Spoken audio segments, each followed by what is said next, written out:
Hello, Assalamu alaikum everyone and welcome to Liakat's IELTS program.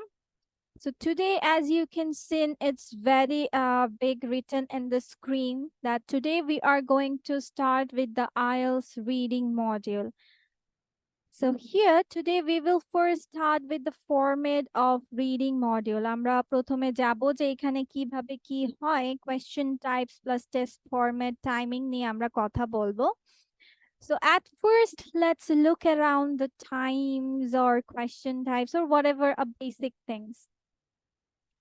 So here, the duration of this reading module is 60 minutes and no answer transfer time. যেটা বলছে যে আপনাদের এই পরীক্ষাটা totally 60 মিনিটের হবে এবং কোনো ধরনের এক্সট্রা টাইম দেওয়া হবে না আনসার শিটে আনসার ট্রান্সফার করার জন্য। Then recommended time for each part 20 minutes. It's up to you. এখানে জাস্ট বলে দেওয়া আছে questions হচ্ছে 40 items, test parts হচ্ছে 3 sections, GT and academic.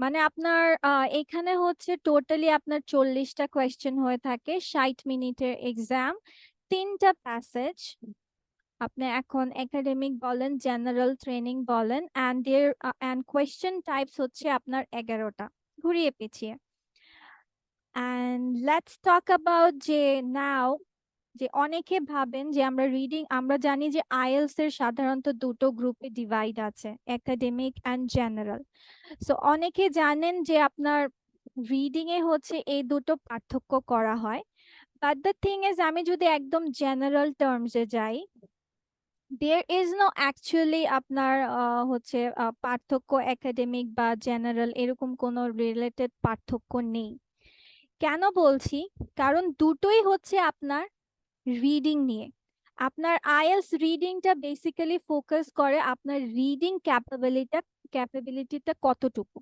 আপনার রিডিং প্রফিসিয়েন্সিটা দেখে হ্যাঁ এখন হয় যে আপনার টেক্সচুয়াল ডিফারেন্স থাকে যেমন একাডেমিকটাতে আপনার একাডেমিক টেক্সট বা প্যাসেজ গুলো হয়ে থাকে যেমন ধরেন কোনো রিসার্চ পেপার বা এডুকেশনাল জার্নালস এন্ড অল আর সেকেন্ডটা হচ্ছে যে আপনার জেনারেল টেক্সট মানে জেনারেল ট্রেনিং এর জন্য আপনার জেনারেল রেগুলার লাইফ ইভেন্টস এগুলো নিয়ে হয়ে থাকে বাট আপনি যদি একটা দুটোরই সিমিলারিটিস দেখতে চান তাহলে টাইপস অফ কোয়েশ্চেন্স দুটোতেই সেম মানে 11টা একাডেমিকেও আছে জেনারেলেও আছে strategies in both of them are same তাহলে যেহেতু আমার মোটামুটি এখানে আমরা বলতে পারছি যে শুধু টেক্সচুয়াল ডিফারেন্স বাট প্র্যাকটিস বা মেইন ফোকাস কিন্তু আপনার রিডিং অ্যাবিলিটিতে একাডেমিকটা কিছু আপনার মানে হার্ড টাইপের ফিল করে থাকেন যে যেহেতু একাডেমিক তার মানে কিছুটা হার্ড জেনারেল ট্রেনিং বাট যারা হচ্ছে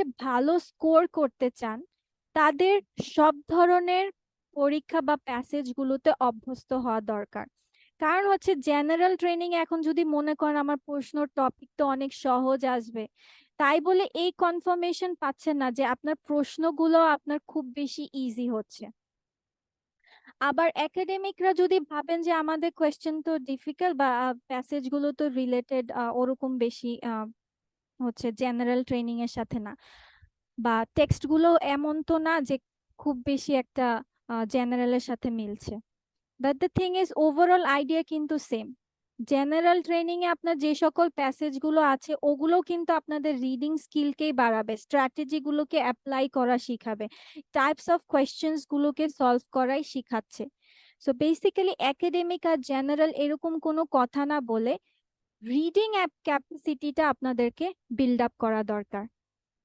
ঠিক আছে কোয়েশ্চেন টাইপস গুলোতে আপনাদের ফ্যামিলিয়ারাইজেশন হওয়া দরকার স্ট্র্যাটেজিস গুলো বা টিপস গুলো কিভাবে অ্যাপ্লিকেশন করতে হবে সেটাতে আপনার ফোকাস আনা দরকার সো এটা গেল আপনার একাডেমিক টেস্ট এন্ড জেনারেল টেক্সটের মানে আপনি যদি ভার্সেস করতে চান এটা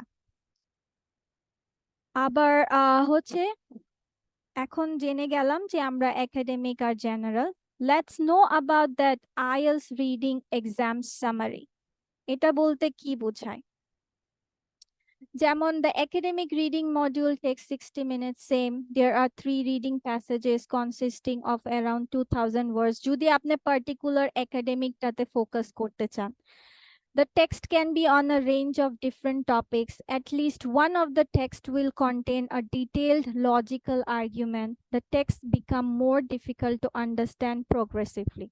এখন আপনারা ভাবছেন যে আমি ডাইরেক্ট ডিফিকাল্টটাতে, এখন আপনি রিডিং এ অভ্যস্ত না, আপনি ইজিতেই অভ্যস্ত না, আপনি চাচ্ছেন যে ডিফিকাল্টি আগে আগে শুরু করে দিবেন, তাহলে কিন্তু আপনাদের স্কিল গুলো ডেভেলপ হবে না। সো জিটি এবং একাডেমিক এই কথাগুলো ডিফারেন্স মাথায় না এনে আপনার রিডিং ক্যাপাসিটিটা কতটুকু বাড়াতে পারবেন সেটাতে আমরা ফোকাস করব। সো এটা গেল আপনার জেনারেল একটা থিম, যে আপনার কয় টাইপের কোয়েশ্চেন্স হয়, কি কি হয় সেটা। এবার আমরা যাব যে আপনার লেভেল অফ ডিফিকাল্টি তারা কিভাবে ডিসাইড করে। সো আপনার এখানে সেকশন 3টা থাকে, একাডেমিক বলেন, জেনারেল ট্রেনিং বলেন, সেকশন মানে পার্ট আপনার 3টা। এই পার্ট 3টার মধ্যে আপনার 40টা কোয়েশ্চেন কভার হবে। সো লেভেল অফ ডিফিকাল্টি আপনার এভাবে বাড়তে থাকবে, মানে part 3 will be difficult and time spent for per section আপনার ইনক্রিজ হবে। দ্যাট মিন্স যেহেতু পার্ট 3 আপনার ডিফিকাল্ট, তার মানে আপনার বেশি সময়টা দিতে হবে পার্ট 3-তে।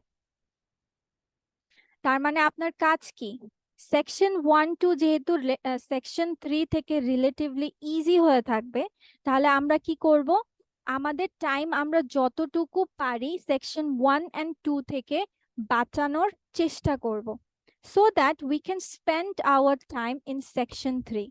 যেহেতু আপনাকে 60 মিনিটসে you need to cover 40 questions and it will be from different types of it. So now, let me go with the question types. হ্যাঁ, এখন আপনারা ভাবতে পারেন এই মাত্র আপনি বললেন 11 টাইপস অফ কোয়েশ্চেন্স, আর এখানে আমি শো করছি only 6 type of questions. Why is it? আমি এগুলোকে হচ্ছে যেগুলো সেম টাইপের category, I put it in one of it. যেমন আইডেন্টিফাইং ইনফরমেশন, যেটা হচ্ছে ট্রু ফলস নট গিভেন, যেখানে আপনার বাছাই করতে হয় যে আপনার স্টেটমেন্টটা কি ট্রু না ফলস, নাকি হচ্ছে নট গিভেন। নট গিভেন মানে হচ্ছে আপনার টেক্সট প্যাসেজে দেওয়াই নাই ওই সম্পর্কে ইনফরমেশন। এটারই আবার আরেকটা ভার্সন হচ্ছে ইয়েস নো নট গিভেন।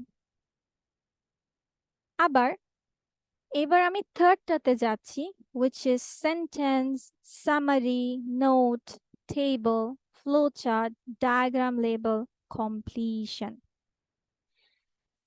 কমপ্লিশনকে যদি আমি ইন শর্টে আপনাদেরকে বোঝাতে যাই তাহলে বলবো ফিলিং দ্য ব্ল্যাঙ্কস। এই ফিলিং দ্য ব্ল্যাঙ্কসই আপনার ডিফারেন্ট সর্টস অফ এক্সাম্পলস বা হচ্ছে আপনি বলতে পারেন যে ডিফারেন্ট সর্টস অফ ওয়েজে আসতে পারে। যেমন অনেক সময় আসবে যে সেন্টেন্সে আপনাকে ফিলিং দ্য ব্ল্যাঙ্কস করতে হবে। সামারি মানে হচ্ছে ধরেন একটা প্যাসেজকে আপনার সংক্ষিপ্ত আকারে দেওয়া আছে, কয়েক লাইন দেওয়া আছে, আপনাকে হচ্ছে ফিলিং দ্য ব্ল্যাঙ্কস করা লাগবে। নোটও সেম। টেবিলটা হচ্ছে আপনার টেবিল আকারে হচ্ছে ফিলিং দ্য ব্ল্যাঙ্কস থাকে, যেমন ধরেন একটা টেবিলের এ বি দিল, সো এইখানে কিছু ফিলিং দ্য ব্ল্যাঙ্কস, এখানে কিছু ফিলিং দ্য ব্ল্যাঙ্কস, মানে টেবিল আকারে। ফ্লো চার্ট মানে হচ্ছে যেটা আমরা বলতে পারি, আহ ধরেন আমরা কোনো জিনিসের ফ্লো চার্ট বলতে বোঝাই স্টেপস অনুযায়ী কোনো কিছু এক্সপ্লেইন করা, মানে এটার পর এটা প্রসিজার্স, ঠিক আছে, যে একটার পর একটা, একটার পর একটা, একটার পর একটা, এভাবে করে। ধরেন এখানে আপনার 3 নাম্বারে আপনার শূন্য স্থানটা দিল, 5 নাম্বারে আপনার শূন্য স্থানটা দিল। ফ্লো চার্ট মানে একটা প্রসিজারের মতো, যে আমরা জিনিসগুলো স্টেপ বাই স্টেপ থাকে ওরকম আকারে থাকবে। ডায়াগ্রাম বলতে বোঝায়, ডায়াগ্রাম তো কম বেশ আমরা সবাই বুঝি, যেটা হচ্ছে পিকচার দেওয়া থাকবে, ধরেন একটা গাড়ির পিকচার থাকলো, ধরেন একটা ইঞ্জিনের পিকচার থাকলো, এগুলোর ডিফারেন্ট আপনার পার্টস এর ধরেন নাম নাই, এটা প্যাসেজ থেকে আপনাকে নিয়ে নিয়ে লেবেলিং করতে হবে। বা ধরেন কোনো শূন্যস্থান আকারে থাকলো যে এই ডায়াগ্রামের আপনার এই এই জিনিসগুলো গ্যাপ আছে, সো এগুলো পূরণ করা। সো কমপ্লিশন কথাটার মানেই হচ্ছে আপনার ফিলিং দ্য ব্ল্যাঙ্কস, এক কথায়। Now let me go with multiple choice, যেটাকে আমরা বলে থাকি আরেক নামে এমসিকিউ। যে আপনার একটা কোয়েশ্চেন থাকবে, 3-4টা অপশন থাকবে, যে কোনো একটা বাছাই করতে হবে। সেম শর্ট আনসার কোয়েশ্চেন্স, যেটা মোর ও লেস আপনার কম্পিটিশনের মতোই, কিন্তু পার্থক্য হচ্ছে ধরেন এখানে কম্পিটিশনে আপনার 1 or 2 ওয়ার্ডস এর মধ্যে লিখতে হয়, শর্ট আনসার কোয়েশ্চেন আপনার 3 to 4 ওয়ার্ডস এ লিখতে হয়। That's all. আপনার কথা ওই ফিলিং দ্য ব্ল্যাঙ্কস এর মতোই থাকলো। দেন 6th নাম্বার হচ্ছে matching informations or headings, features or sentence headings or endings. মানে সোজা কথা হচ্ছে আপনার ম্যাচিং করা, ঠিক আছে, সহজ বাংলায় ম্যাচিং করাকে বোঝায়। So sentence headings or endings প্রায় সিমিলার, যে আপনার কিছু হচ্ছে হেডিংস দেওয়া থাকবে, কিছু কোয়েশ্চেন দেওয়া থাকবে, যেটার ওই হেডিংস থেকে আপনার এন্ডিংস গুলো সিলেক্ট করতে হয়। সো মোরলেস আপনার ম্যাচিং ইনফরমেশন বা এরকম টাইপের। সো এটা গেল আপনার ওভারঅল একটা ধারণা, যে আপনার আইএলস মূলত 60 মিনিটের এক্সাম, 40টা কোয়েশ্চেন হয়ে থাকে। দেন একাডেমিক অ্যান্ড জিটিতে হচ্ছে আপনার প্যাসেজ ওয়াইজ আলাদা, বাট পার্টিকুলারলি আপনার 3টা প্যাসেজই থাকে। আবার হচ্ছে কোয়েশ্চেন টাইপস হচ্ছে 11টা। আর কি হয় যে আপনার আনসার শিটে আনসার ট্রান্সফার করে দেওয়ার জন্য আপনার এক্সট্রা কোনো টাইম দিবে না। আর আপনার হচ্ছে এটাই আপনার সেকশন 3টা একটু ডিফিকাল্ট হয়ে থাকে। সো আমরা ট্রাই করব 1 and 2টাতে যত বেশি পারি টাইমটাকে কম স্পেন্ড করে সেকশন 3তে কাজে লাগানো।